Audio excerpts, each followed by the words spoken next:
तो आज हम स्टार्ट करेंगे नेशनल ट्यूबरकुलोसिस कंट्रोल प्रोग्राम यानी कि राष्ट्रीय टीबी नियंत्रण कार्यक्रम। विश्व स्वास्थ्य संगठन यानी कि WHO यानी कि वर्ल्ड हेल्थ ऑर्गेनाइजेशन की तकनीकी सहायता से वर्ष 1992 में क्षय रोग नियंत्रण कार्यक्रम की राष्ट्रीय समीक्षा की गई तथा संशोधित कार्यनीति तैयार की गई। 1992 में जो WHO ने और बाकी जो देश थे जिनमें ये कार्यनीति लागू की गई थी, उनके साथ मिलके WHO ने क्षय रोग पर नियंत्रण करने के लिए कार्यक्रम बनाया गया था। उसमें कुछ इवैल्यूएशन किए उसमें और कुछ संशोधन करने के बाद एक नई कार्यनीति तैयार की गई, जिस कार्यनीति के अंडर ये चीजें जो है निम्नलिखित थी। उसकी क्या विशेषताएं थी उस कार्यनीति की? 1992 में जो कार्यनीति आई रिलेटेड टू राष्ट्रीय टीबी नियंत्रण कार्यक्रम, पहला था सभी श्रेणियों के स्टाफ को उचित प्रशिक्षण देना। जो जितनी भी कैटेगरीज थी स्टाफ की, चाहे वो ANM है, चाहे वो स्टाफ नर्स है, चाहे वो आंगनवाड़ी वर्कर हैं, चाहे वो MPHWs हैं, ठीक है, चाहे वो डॉक्टर्स हैं, ठीक है, सभी श्रेणी के स्टाफ को, चाहे वो लैब जो टेक्नीशियंस हैं वो हैं। बेटा अपना माइक ऑफ कर लीजिए सारे। तो सभी श्रेणियों के स्टाफ को उचित प्रशिक्षण यानी कि ट्रेनिंग देना सबसे पहले, ठीक है, कि किसका क्या काम है और उसके लिए कैसे ट्रेनिंग जो है उनको दी जानी चाहिए, ठीक है। कैसे हमें सैंपल कलेक्ट करना है, क्या क्या हमें लोगों को जो है हेल्थ एजुकेशन देनी है, ठीक है, कैसे हमें उनको जागरूक करना है, और लैब टेक्नीशियन कैसे उसका जो है वो सैंपल को कैसे जांच करेगा, ठीक है। तो ये सारी, और कैसे दवाई दी जाएंगी उनको, ठीक है। तो क्या इंस्ट्रक्शंस देनी है टीबी के पेशेंट को, क्या खाने के लिए बताना है। तो इस चीज की ट्रेनिंग जो है सभी श्रेणियों के स्टाफ को दी जानी चाहिए। उसके बाद शॉर्ट टर्म कीमोथेरेपी द्वारा संक्रमित रोगियों को कम से कम 85% रोग मुक्ति दर को प्राप्त करना। मतलब जितने भी टीबी के रोगी हैं, ठीक है, क्षय रोगी या टीबी के संक्रमित रोगी हैं, उनमें जो ये शॉर्ट टर्म कीमोथेरेपी जो ट्रीटमेंट चल रहा है टीबी का, ठीक है, वो कम से कम उस ट्रीटमेंट के साथ उनमें जो ठीक होने की दर है, रोग मुक्ति दर है, वो 85% तक ठीक हो जानी चाहिए, ठीक है। उसके बाद है क्वालिटी स्पूटम माइक्रोस्कोपी द्वारा कम से कम 70% अनुमानित रोगियों का पता लगाना। यानी कि स्पूटम मतलब थूक, जो सैंपल लेते हैं थूक का, उसको माइक्रोस्कोप के अंडर जो है हम जांच करते हैं।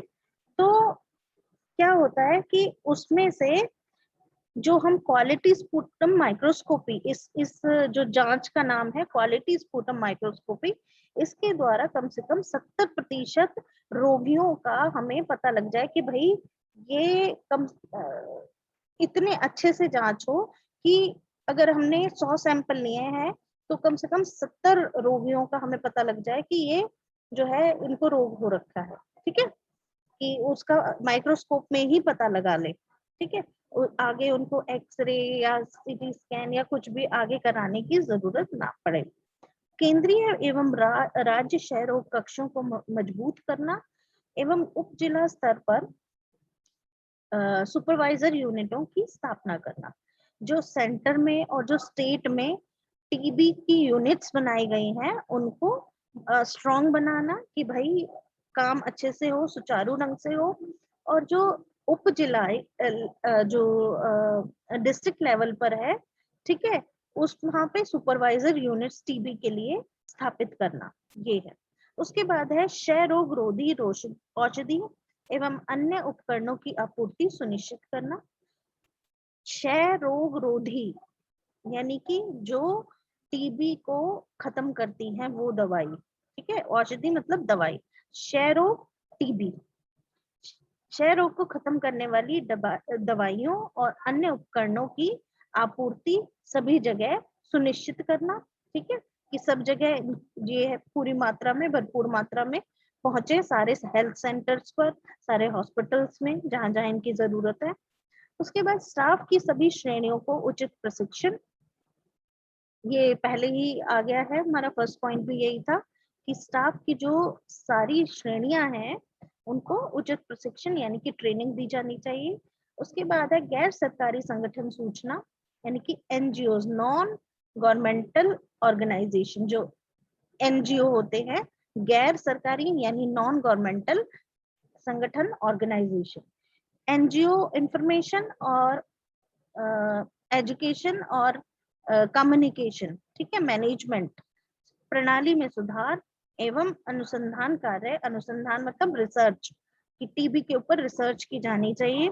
और जो एनजीओ है, एनजीओ हमें सूचना दें, ठीक है, और हमें जो है सूचना शिक्षा और प्रबंधन सूचना प्रणाली, यानी कि जो आईईसी, इंफॉर्मेशन एजुकेशन कम्युनिकेशन, जैसे हम एडवर्टाइजमेंट देते हैं टीबी पे, टीबी जो रोग है उसकी एडवर्टाइजमेंट आती है टीवी पे, रेडियो पे, ठीक है, सोशल मीडिया पे, ठीक है, बड़े बड़े होर्डिंग्स लगे होते हैं, बड़े बड़े बैनर्स लगे होते हैं।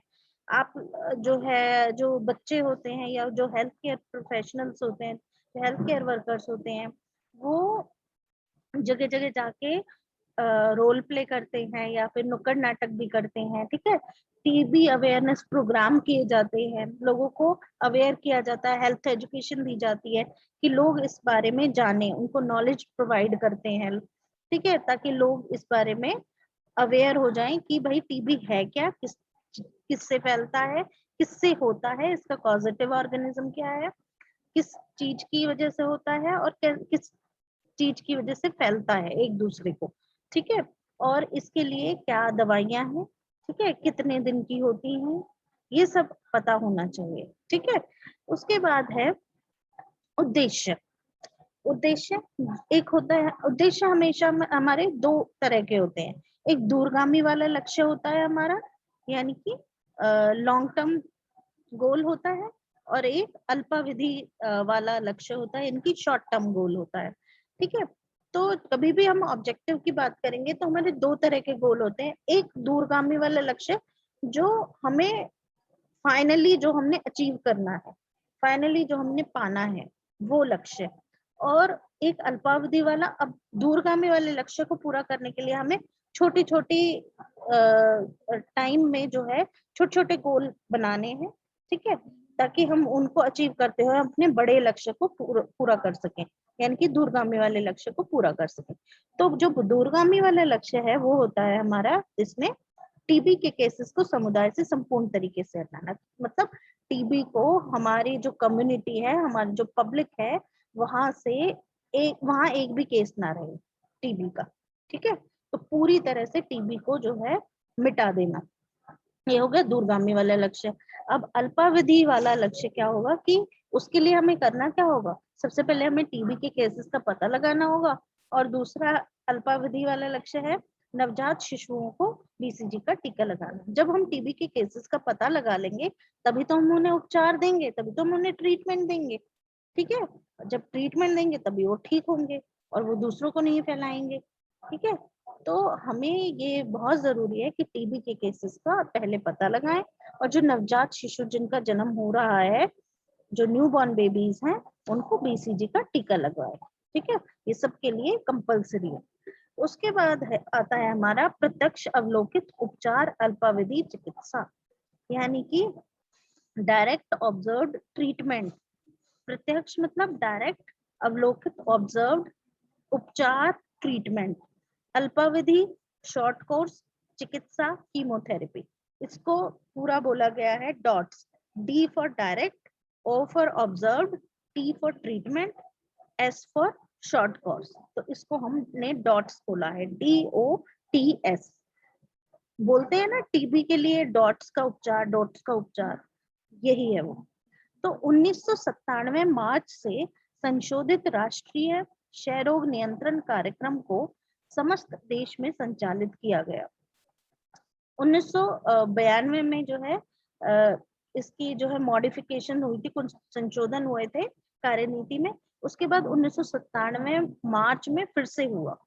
ठीक है, अब डॉट्स का जो उपचार था, डॉट्स की जो थेरेपी थी, वो इसमें इंक्लूड की गई। ठीक है, तो 1997 मार्च से संशोधित राष्ट्रीय क्षय रोग नियंत्रण कार्यक्रम को समस्त देश में संचालित किया गया। इसकी मुख्य विशेषता अवलोकित उपचार अल्पावधि चिकित्सा इनकी डॉट्स है। इसमें डॉट्स को इंक्लूड किया गया था। डॉट्स की मुख्य विशेषताएं क्या है कि स्वास्थ्य कार्यकर्ता अथवा अन्य के द्वारा पर्यवेक्षण एवं प्रोत्साहन। डॉट्स हमेशा किसी हेल्थ वर्कर के सुपरविजन में, ठीक है, ही दिया जाता है। ये नहीं है कि कहीं जो है केमिस्ट से दवाई ले ली। डॉट्स के अंदर कुछ दवाइयां आती हैं, वो किसी हेल्थ वर्कर के सुपरविजन में, उसके पर्यवेक्षण में ही जो है दी जा सकती हैं। ये उस अपने सामने ही जो है मरीज को या रोगी को जो है स्वास्थ्य कार्यकर्ता दवाई को खिलाता है। ठीक है, ऐसा नहीं होता कि दवाई दे के आ गए वो अपने आप खा लेगा, ऐसे नहीं इसमें करते हैं। ठीक है, उसके बाद है हमारा बिना किसी बाधा के दवाइयों की आपूर्ति की। जो डॉट्स की जो दवाइयां हैं वो सभी हेल्थ सेंटर्स पर, सभी डॉट्स सेंटर पर, इसके लिए डॉट सेंटर बनाए गए थे। ठीक है, तो डॉट सेंटर पर और सभी हेल्थ सेंटर हॉस्पिटल्स में बिना किसी बाधा के दवाइयों की आपूर्ति होनी चाहिए। ठीक है, क्षय रोग निदान की सही व्यवस्था। जो क्षय रोग टीबी का जो डायग्नोसिस है उसके लिए अच्छी जो व्यवस्था की जानी चाहिए। डायग्नोसिस जिससे भी हम करते हैं, ठीक है, माइक्रोस्कोपिक टेक्निक से या एक्सरे, अगर या चेस्ट में है तो, लंग्स में है तो, ठीक है, बोन्स में है तो, ठीक है, तो क्या कहते हैं, क्षय रोग के डायग्नोसिस बनाने के लिए कि भाई कौन से लैब डायग्नोसिस है वो किए जाएंगे, उनकी सही व्यवस्था वहां पे होनी चाहिए। ठीक है, सभी हेल्थ सेंटर्स पे। उसके बाद रोग के फैलाव पर नियंत्रण कि ये हमने देखना है कि हमने रोग फैले ना, इस पे कैसे कंट्रोल करना है। ठीक है, कि हमने लोगों को ये कन्विंस करना है कि भाई जिसको रोग हो गया है उसको अलग से एक कमरे में, एक अलग कमरा दे दो, उसका जो है रहने की व्यवस्था अलग कर दो। अगर कोई उसके पास भी जाता है तो जो है मास्क लगा के जाए। और जो डॉट्स का, जो क्षय रोग का रोगी है, जो टीबी का रोगी है, वो खुद भी मास्क लगा के रहे।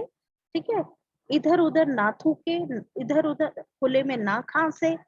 ठीक है, और जो भी वस्तुएं वो यूज करता है उसका अलग से, सारे घर वालों की वस्तुओं में मिक्स ना करें, अलग से रखें, अलग से उन्हें धोएं।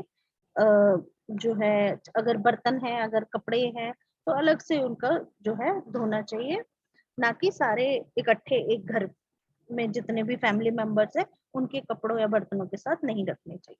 ठीक है, जब तक उसका ट्रीटमेंट चल रहा है। तो इस प्रकार से हम रोगों को, इस टीबी को फैलने से नियंत्रित कर सकते, कंट्रोल कर सकते हैं, रोक सकते हैं। उसके बाद है उपचार असफलता की दर कम होना। यानी कि जो ट्रीटमेंट दिया जा रहा है अगर उसमें फेल होता है कोई, मान लीजिए कई बार क्या होता है कि रोगी दवाई नहीं खाते। ठीक है, तो दवाई जो है किसी भी तरीके से वो नहीं खाते हैं। और अग इसमें डॉट्स थेरेपी में होता क्या है कि रेगुलर आपको दवाई खानी होती है, एक दिन भी गैप नहीं होना चाहिए। एक दिन के भी अगर गैप हो गया तो ये दोबारा से जो है कोर्स शुरू करना पड़ता है 6 महीने का।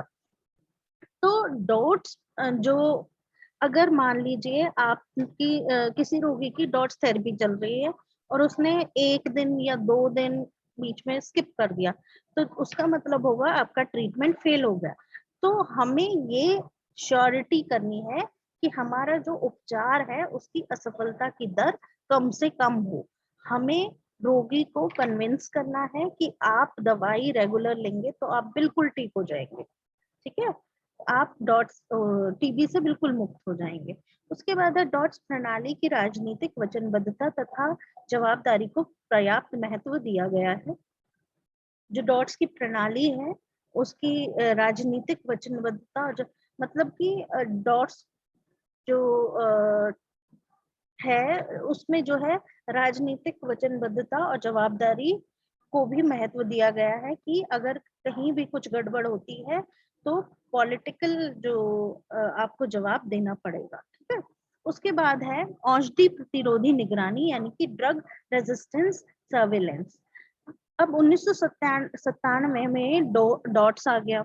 उसके बाद सन 2005 में क्या हुआ कि कुछ जो रोगी थे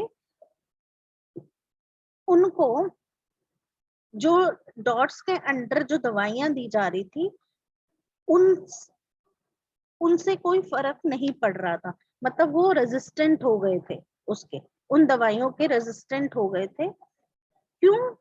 क्योंकि उस उनके अंदर जो टीबी का जो बैक्टीरिया था उसने अपने आप को इतना विशाल, इतना स्ट्रॉन्ग कर लिया था कि वो उसका प्रतिरोध करने लग गया था, जो ड्रग्स जो हम डॉट्स थेरेपी में देते थे। ठीक है। तो 2005 में औषधि प्रतिरोधी निगरानी हेतु समुचित कार्यवाही प्रारंभ की गई। क्षय की औषधियों के प्रतिरोध को जानने हेतु इसको प्रारंभ किया गया था, जो आगामी 5 वर्षों तक जारी रहेगा। निगरानी प्रक्रिया में देश की लगभग 54% जनता को लाभ दिया जाएगा। इसमें हुआ क्या कि भाई जो ड्रग रेजिस्टेंस सर्विलेंस थे, सर्वे किया गया उन लोगों का कि किस किस को किस दवाई से रेजिस्टेंस हो रहा है। ठीक है, किस दवाई को जो है प्रतिरोध हो रहा है। तो उस सन 2005 में इसकी जो है निगरानी प्रक्रिया शुरू की गई। ठीक है, सर्वेलेंस शुरू किया गया और ये 2005 से 2010 तक चला। डॉट्स प्लस आया। फिर डॉट्स प्लस कार्यक्रम बहु औषधि प्रतिरोध क्षय रोग यानी कि मल्टी ड्रग रेजिस्टेंस टीबी, जिसको मल्टी ड्रग रेजिस्टेंस टीबी हुआ उन रोगियों के उपचार हेतु WHO और दूसरे राष्ट्रों ने ये एक कार्यक्रम चलाया डॉट्स प्लस, जिसमें कि स्पेशली उन लोगों के लिए काम किया गया था जो एक से ज्यादा ड्रग्स जो डॉट्स थेरेपी में दिए जा रहे थे उसके लिए उनका जो है शरीर रेजिस्टेंट हो गया था। ठीक है। तो कई जो रोगी थे वो तो सिर्फ एक दवाई के लिए रेजिस्टेंट थे, लेकिन यहाँ पे बहुत सारे ऐसे रोगी भी मिले जो मल्टी ड्रग रेजिस्टेंट थे, यानी कि एक से ज्यादा दवाइयों के लिए रेजिस्टेंस थे। ठीक है। तो इसमें क्षय रोग हेतु निर्धारित द्वितीय स्तर की औषधि उपचार प्रणाली का उपयोग किया जाता है। उनके लिए क्या किया गया, एक सेकेंड लाइन ड्रग रेजीन शुरू किया गया। ठीक है, उसमें अलग अलग दवाइयां थी, वो उनको दी जाने लगी। ठीक है। तो वर्तमान में अत्यधिक औषधि प्रतिरोध गंभीर समस्या होती जा रही है। ठीक है। अभी जो है दिन ब दिन देखा जा रहा है कि जो टीबी का जो बैक्टीरिया था, जो जीवाणु था, वो बहुत सारी ड्रग्स के लिए रेजिस्टेंट करता जा रहा है, यानी कि एक्सेसिव ड्रग रेजिस्टेंस टीबी, जो जो हम दवाइयां नई नई देते जा रहे हैं उसके लिए वो रेजिस्टेंट होता जा रहा है, मतलब उसका उन दवाइयों का उस बैक्टीरिया पे कोई असर ही नहीं हो रहा। ठीक है। तो डॉट्स प्लस को संशोधित राष्ट्रीय क्षय रोग नियंत्रण कार्यक्रम में शामिल कर लिया गया है। ठीक है। इसको जो है अब आप लोगों के क्या कार्य हैं, आप लोगों के क्या रोल है नेशनल टीबी कंट्रोल प्रोग्राम यानी कि राष्ट्रीय टीबी नियंत्रण कार्यक्रम में। पहला, टीबी के लक्षण वाले रोगियों को पहचानना। ठीक है। उसके बाद टीबी का इलाज दिलवाना। आपको ये पता होना चाहिए कि टीबी के लक्षण होते क्या हैं। ठीक है, तभी आप उन रोगियों को पहचानेंगे। फिर टीबी का उनको लेके आना डॉट सेंटर पे या हेल्थ सेंटर पे टीबी के इलाज के लिए।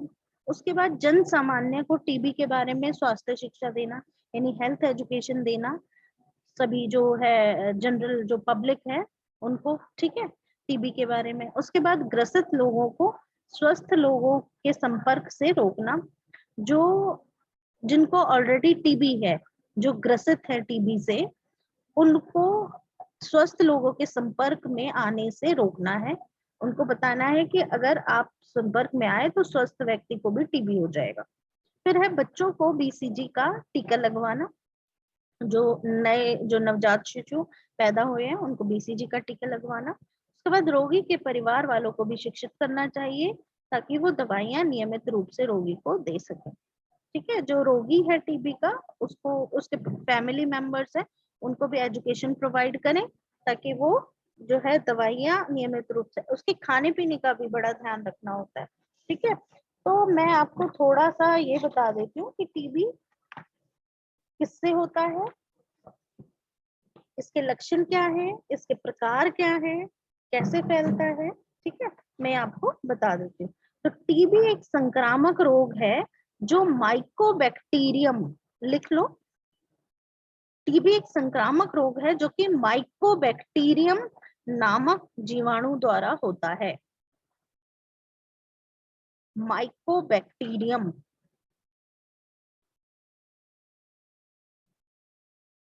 या रहने दो, आप लिखिए मत, आप सुन लो, मैं आपको फोटो खींच के आपको शेयर कर दूंगी। ठीक है, तो टीबी एक संक्रामक रोग है जो कि माइकोबैक्टीरियम नामक जीवाणु द्वारा होता है। टीबी के क्या लक्षण हैं? 2 सप्ताह या उससे अधिक जो है खांसी अगर लगातार हो रही है, 2 सप्ताह या उससे अधिक, ठीक है, ये याद रखना, अगर खांसी होती है, पहला लक्षण। दूसरा, खांसी के साथ बलगम आना। ठीक है, तीसरा, बुखार आना, और वो भी अक्सर शाम के समय। ठीक है, ज्यादातर शाम को अगर बुखार आ रहा है उसके साथ साथ। उसके बाद भूख न लगना, वजन का निरंतर कम होना, और रात में पसीना आना। ठीक है, तो ये सारे हैं, ये 5-6 लक्षण है कि 2 सप्ताह या उससे ज्यादा अगर खांसी है, खांसी के साथ बलगम आ रही है, बुखार आ रहा है शाम को डेली, भूख नहीं लग रही, वजन कम हो रहा है, रात में पसीना आता है सोते हुए। ठीक है, तो ये सारे टीबी के लक्षण हैं। टीबी के प्रकार क्या है? टीबी बेसिकली 2 प्रकार की होती है। एक तो फेफड़े का टीबी जिसे हम पल्मोनरी टीबी कहते हैं, और एक फेफड़े के अलावा अन्य अंगों का टीबी जिसे हम एक्स्ट्रा पल्मोनरी टीबी कहते हैं। पल्मोनरी मतलब लंग्स, मतलब फेफड़े। ठीक है, तो पल्मोनरी टीबी और एक्स्ट्रा पल्मोनरी टीबी, हिंदी में हम बोलेंगे फेफड़े का टीबी और फेफड़े के अलावा अन्य अंगों की टीबी। अब फेफड़े के अलावा अन्य अंग कौन से हो सकते हैं? हमारी लिम्फ नोड हो सकती हैं। ठीक है, हमारे जो है हड्डियां हो सकती हैं, जोड़ हो सकते हैं, फिर इंटेस्टाइन हो सकती है, हमारी स्प्लीन हो सकता है, स्पाइन हो सकती है जो हमारी रीढ़ की हड्डी है। ठीक है, और उसके अलावा ब्रेन में भी हो सकता है। ठीक है, हमारा जो दिमाग है उसमें भी हो सकता है टीबी। ठीक है, तो ये सारी चीजें हैं, जो किडनी में भी हो सकता है टीबी। ये सारी चीजें हैं जो एक्स्ट्रा पल्मोनरी टीबी, यानी कि फेफड़ों के अलावा जिन अंगों में टीबी हो सकता है। उसके बाद है टीबी फैलता कैसे है। फेफड़े का टीबी, अब सिर्फ हम फेफड़े का टीबी के बारे में बात करें, जो फेफड़े का टीबी है, अगर कोई रोगी व्यक्ति खांसता है या छींकता है, ठीक है, और उसके आसपास कोई दूसरा व्यक्ति है जिससे उसके जो खांसी या छींक में जो छोटे छोटे कण होते हैं, खांसी के या छींक के, ठीक है, उसमें बैक्टीरिया होते हैं, वो दूसरों की सांस में चले जाएं हवा के द्वारा, ठीक है, तो उससे टीबी फैलती है। और टीबी की जांच कैसे होती है? टीबी की जांच जो है, बलगम जो होता है, जो थूक होता है, उसकी जो स्पूटम कहते हैं हम उसे, तो स्पूटम सैंपल जो है वो लिया जाता है सुबह खाली पेट। ठीक है, और एक दूसरा जो है पहले सैंपल के बाद लिया जाता है, उसको हम माइक्रोस्कोप से देखते हैं कि उसमें टीबी के बैक्टीरिया है या नहीं, माइकोबैक्टीरियम जो बताया मैंने वो है या नहीं है। ठीक है, फिर कई बार हम एक्सरे भी करवाते हैं, टीबी जो अगर होता है लंग्स में तो, और या फिर बोन्स में होता है, ठीक है, हड्डियों में होता है, तो उसके लिए हम एक्सरे भी करवाते हैं। तो ये है। उसके अलावा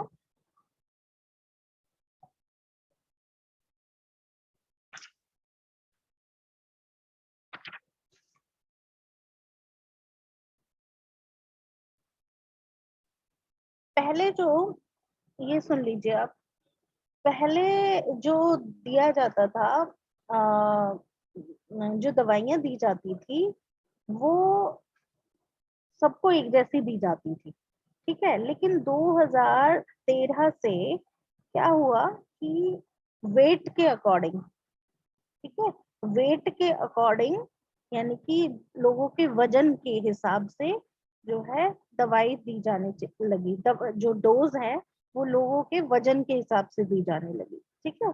इसमें एक टेबल है, तो वो मैं आप लोगों के साथ शेयर कर लूंगी कि कितने से कितने ये कैटेगरी बनाई गई है। 25 से 39 किलो के लिए अलग है, 40 से 54 किलो वालों के लिए अलग है, 55 से 69 वालों के लिए अलग है, और 70 या उससे ज्यादा वालों के लिए अलग है, ठीक है। तो उस हिसाब से जो है उनको अलग अलग वर्ग बनाए हुए हैं, और उस हिसाब से दवाई जो है दी जाने लगी, ठीक है। और दूसरा, कई बार क्या होता है, जो HIV का जो इन्फेक्टेड पर्सन होता है, जो एड्स रोगी जो होता है, उसको टीबी हो जाती, क्योंकि एड्स में मैंने आपको बताया था कि उनको इन्फेक्शन होने के खतरे होते हैं, ठीक है। उनकी इम्यूनिटी वीक हो जाती है, इम्यून सिस्टम जो है वो काम करना कम कर देता है, तो उनको दूसरे इन्फेक्शंस लगने का खतरा ज्यादा हो जाता है। तो बहुत सारे ऐसे एड्स के रोगी देखे गए हैं जिनको टीबी हो गया है बाद में, ठीक है। तो उनके लिए वर्ष 2013 में एक अलग से फिक्स्ड डोज कॉम्बिनेशन दवाइयों का जो है वो दिया गया, जो फर्स्ट लाइन ड्रग्स थी हमारी, फर्स्ट लाइन जो मेडिसिन थी वो दी गई उसमें, ठीक है। तो ये है आपके, और